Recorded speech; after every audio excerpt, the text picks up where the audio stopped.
I'm sad for Klal Yisrael because the 70s, the 80s, the 90s, everybody got frummer and frummer. The Ger Rebbe told me about 6-7 years ago. He said, "Ich weiß nicht, was geschehen. I don't know what happened. Amul is geworden frimmer and frimmer." Once upon a time, everybody was getting frummer and frummer. In the 50s and the 60s, we looked like, we were putting things together. We still had, unfortunately, gray hats and blue hats and straw hats, and Baruch Hashem, we got rid of that. And we had colorful yarmulkes and feathers and pearls and stuff like that. We got rid of that. And then we had corduroy pants and we had color. And Baruch Hashem, we moved into the only black and white.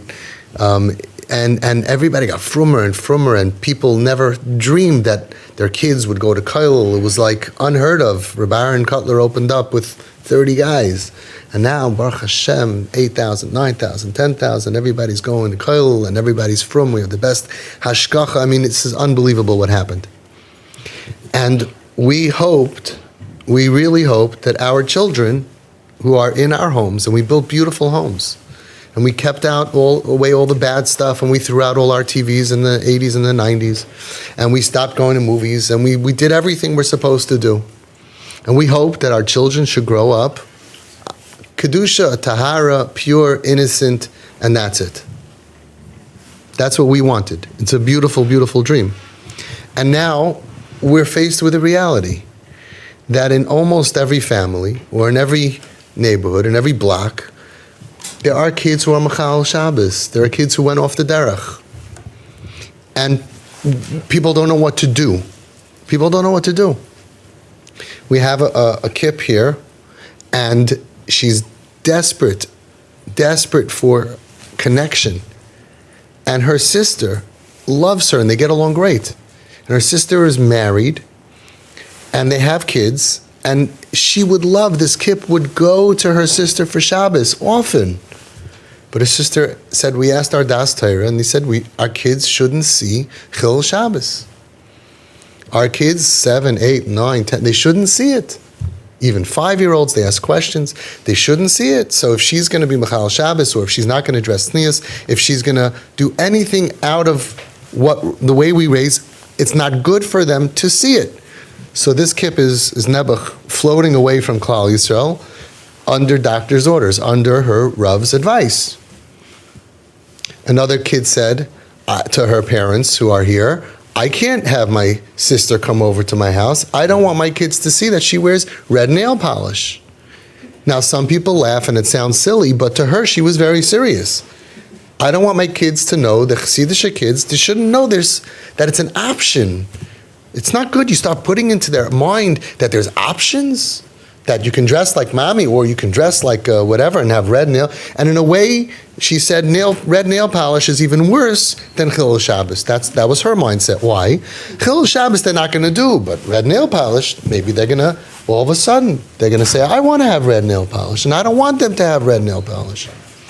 I don't want them to see my brother who comes with his motorcycle for Shabbos, and my kids are out the window looking at them, and they're going to say, ooh, I want to have a motorcycle on Shabbos. I want to have a motorcycle when I grow up. I want to look cool like them.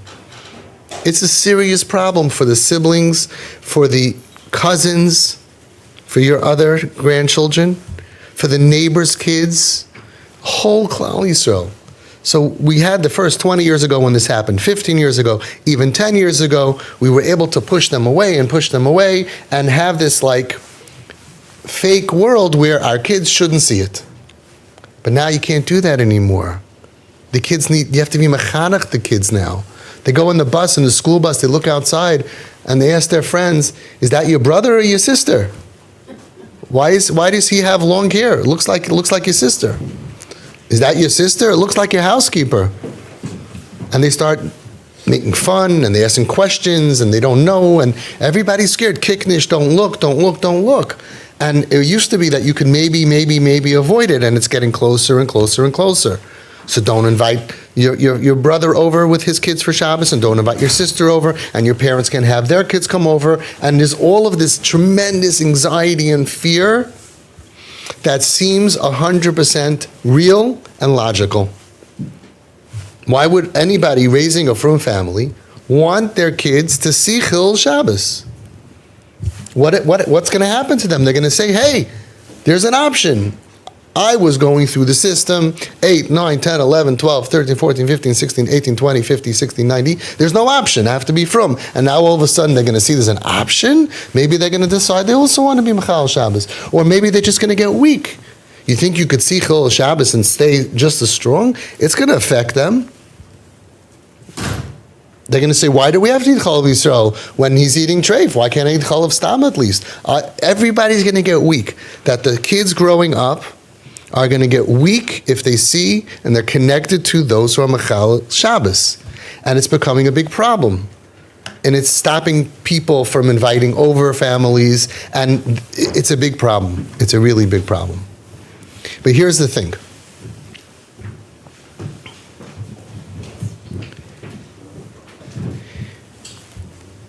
The thing is that 15 years ago, I opened Home Sweet Home.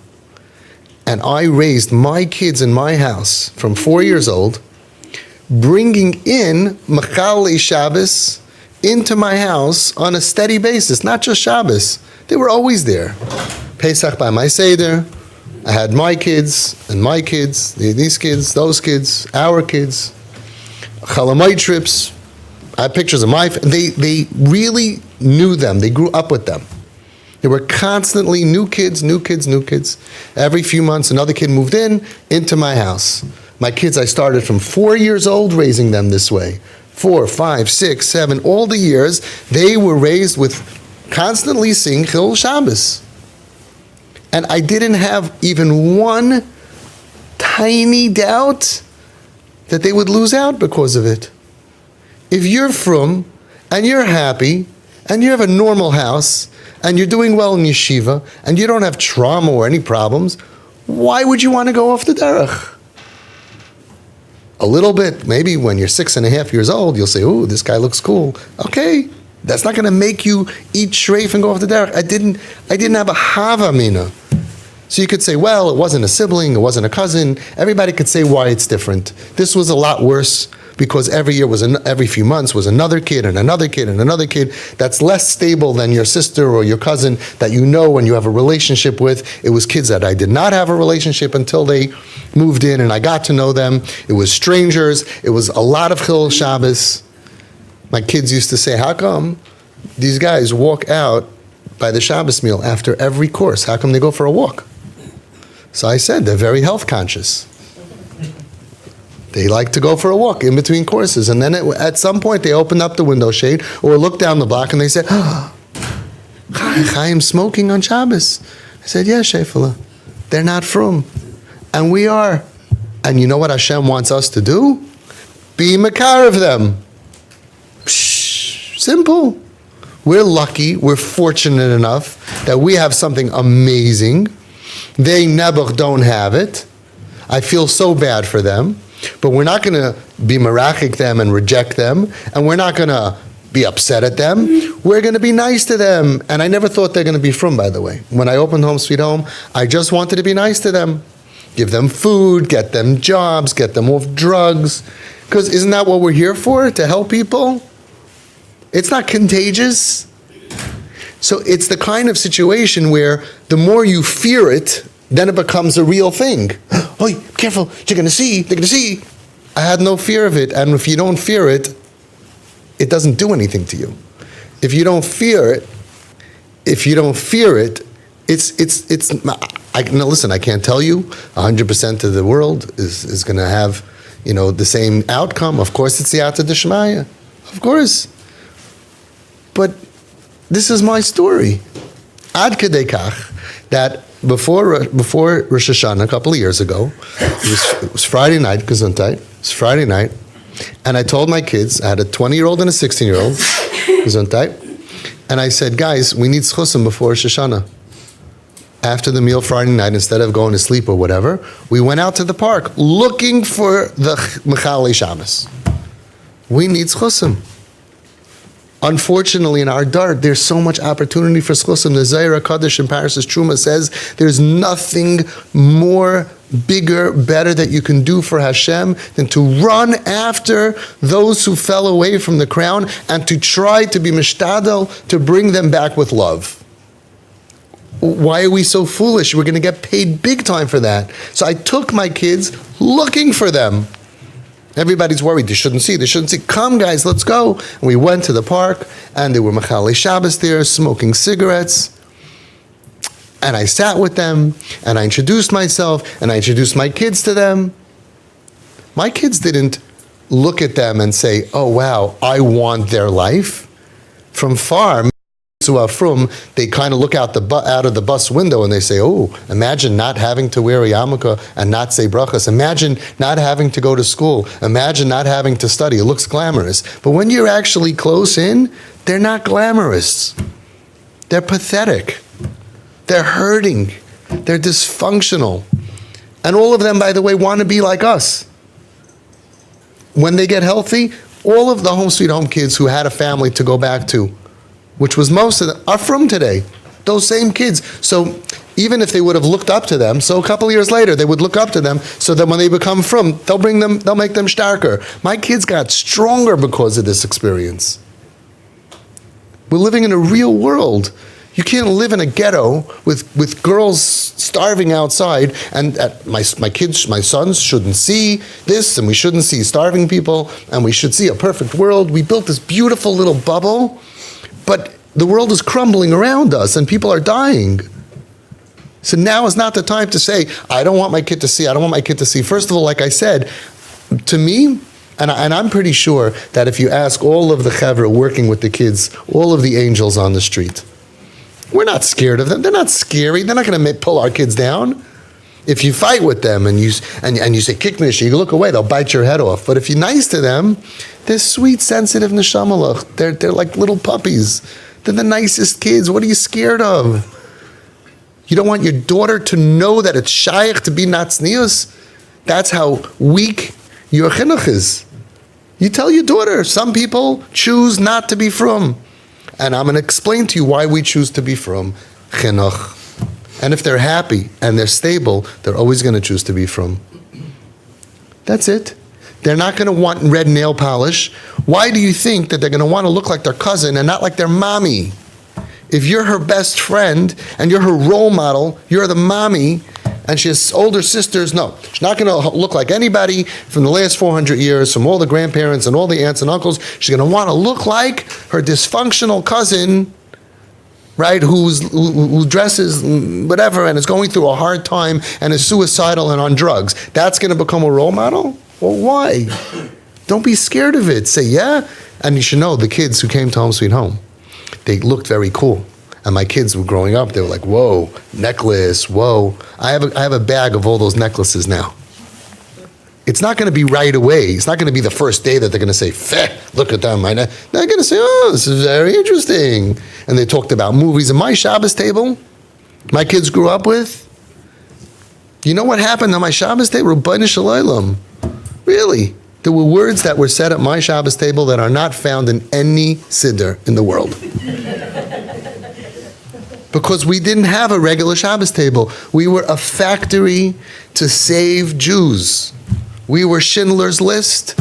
We were saving neshamas. And that's much more important than saying Baruch Hashem Yaim and Baruch Hillel Yaim. Hashem wants you to save families. If every one of you would go out on the street and invite 2, 3, 4 of these neshamas Friday night for a meal, who cares that you can't sing Yaim Zemachubad? You understand that almost all of our Home Sweet Home kids today are frum. They're getting married. They have children. We have Einiklach already from them. Dairis we were saving, and we sacrificed that the kids didn't grow up. Yeah, they grew up in a kiruv home. Yeah, and I had to really work on my kids to love Yiddishkeit. It's like some people, they don't want their kids to see that there's an alternative. Why? Because they don't want to have to really make their kids believe in Hashem. They don't want to really make their kids love Yiddishkeit. We have the real thing. Make them love it. Have fun with them. Nothing's going to be more powerful than having great parents who love you and they love Yiddishkeit and davening is beautiful. Okay, if they have their own struggle, learning disability or trauma or something that they go through personally, it's a different story. And by the way, the best thing for those kids who are hurting is to see that my parents are accepting and non-judgmental, and they're not going to throw me out. Because even if they go through nebuch, their spiral and their pain, they'll come back much, much, much faster.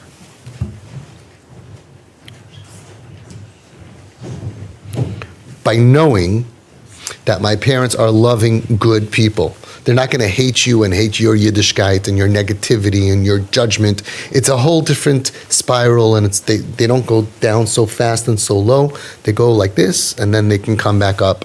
Ki yodua l'yoydei kip. We know that because we have so many other kids that ended up struggling, but because the parents were already trained for another kid, that instead of getting the whole drugs and the craziness and the whatever and the violence and the jail, nothing, the nice and quiet, dysfunction, trouble, whatever, get help and come back. There's so many kids today from TP families and other people who follow this that you're not even going to hear about them.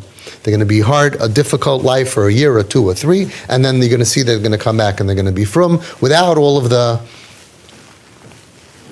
big violence and drugs and craziness, because the parents are understanding them and seeing their pain. So everybody's going to win. It's not a haftach. I'm just telling you my own personal experience.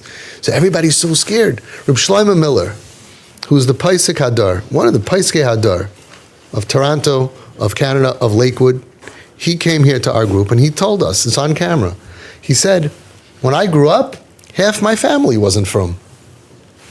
They drove on Rosh Hashanah, they drove on Shabbos. Nobody was angry at them. Nobody said, don't look at them. You know, we were so used to, in the 50s, by the Aguda convention, women wore shetels. They said, if you're not sneeze, you can't come. What did Klal Yisrael look like? And the Frumer got stronger. We don't have to be scared that our children should see. What do you think is going to happen? If your Yiddishkeit, your chinuch is schwach, is weak, and you're not really doing it the right way, and they're in an atmosphere where they don't feel appreciated, they don't feel liked, they don't feel loved, then you have to put up walls. They shouldn't see that there's an option. You hope to God and you pray that they're not going to jump out. Good luck. But if you have a beautiful, rich religion that brings happiness to your family, and that everybody loves each other, and it's a beautiful, davening is beautiful, and life is beautiful, and you have a great relationship with your mother and your father, and everything is good, and you're not abused, and you don't go through anything, you could see your sister, your brother, your nephew, your niece, your cousin, your neighbor, you could see it all around you, and you're not going to want to be like them. And you'll see a few years later how they come back. We have to teach our kids that the strong have to take care of the weak. Instead, we're actually not being mechanech them by covering their eyes. They shouldn't see anything. We're not making them strong. We have to make them strong and teach them what Yiddishkeit is. In our dar, where we have more and more kids, more and more percentage that is falling away, the strong have to care for the weak. The frum have to be makarev and invite in and bring them into your house. It's not contagious. They're not dangerous. And by doing that, you fortify your kids. I think, Be'ezus Hashem, I'm saying Siyata D'Shmaya, of course, I don't take credit for it, but my kids became so frum and really, they love Yiddishkeit because they always felt, we have it, and we're going to help them come back, and we're going to, even not for Yiddishkeit, we're going to help someone have a meal. We're going to invite them in for Shabbos without an agenda. And the fact that almost all of them came from, or even the ones that didn't, that we were nice to them. We're the good guys. Teach your kids, we're the good guys. We're the ones who have. And the haves are going to take care of the have-nots. And that's what Yiddishkeit is. Instead of kicknish, leifnish, can't look, can't this, oh, no, don't go there. Well, eventually they're going to see it. You say, why does this cousin Ruchi have red nail polish? And why does her skirt look like she's wearing her younger sister's skirt? And why does Chaim, our cousin or our neighbor, have a doggy? Yeah, they're going to see. You have to get real with them. Some kids today have doggies. We don't. Dogs and Jews don't get along so well. We're not big into dogs. And the shyless, and it's not really our way, but they have it. So what? Across from me, I have a Syrian neighbor. The kids are not frum. They ride their bikes on Shabbos, and sometimes a car goes in or out, and they have a little dog. First of all, you know what? You can't stop your kids from seeing that. What should I do? Move to Meir Sharm? I should move to another neighborhood? You can't stop it anyway. But I wouldn't move even if you wanted me to, because they didn't lose anything by knowing that some people are not frum. So what? Some people are not yeshivish. I said it. Some people are not Hasidish. And some people are not frum. Why is that a trauma for a child, 5, 6, 7, 8? It's so simple. I get calls all the time. What should I tell my son? He's 5 years old. He keeps on saying, why does Chaim not wear a yarmulke? Some of these 5-year-olds are like mashkichim. It's great. It's beautiful. I said, you have no choice. You have to really be mechanachim. You have to say, come here, Shimi. Let me teach you about the world. When you're older, everybody makes their choices. Some people go through hard times and they don't wear a yarmulke. But we're going to wear a yarmulke. And Hashem is proud of you. They're not going to lose anything. If you don't address it, you don't know what they're thinking. You don't know what they're thinking. But if you address it clearly and you explain to them, you mechanech them, you can make them strong. We make Hashem proud. And they also will one day. But you know what Hashem wants from us? To save them. By being nice to them, by running to them with love. That's what the Zohar HaKadosh says. Why can't we rely on that? The Esther Steinman, Schus Yagan Aleinu. What should we tell the kids when they see about their brother? And I don't see why it would be different if it's a cousin. That's up to you to decide, but I think it's anybody. It's pashut, it works. What should we tell them? And he said, it was printed up. 3 things, very simple. The first thing is you say, listen, unfortunately, Malki, she's not frum. And it's terrible. She's not keeping Shabbos. And she doesn't do the right thing. In other words, you should say what they're doing is wrong. That's okay. You say, that's wrong. Don't confuse the kid. Malki's not frum anymore. She drives in Shabbos. Number 2. But you know what Hashem wants from us? Hashem wants us to be mekarev her with love. I forgot what number 3 was. I have it written down. It's part of the presentation. But it was very simple. She's doing the wrong thing. That's wrong. We're not allowed to do that. And what does Hashem want? Not to yell at her.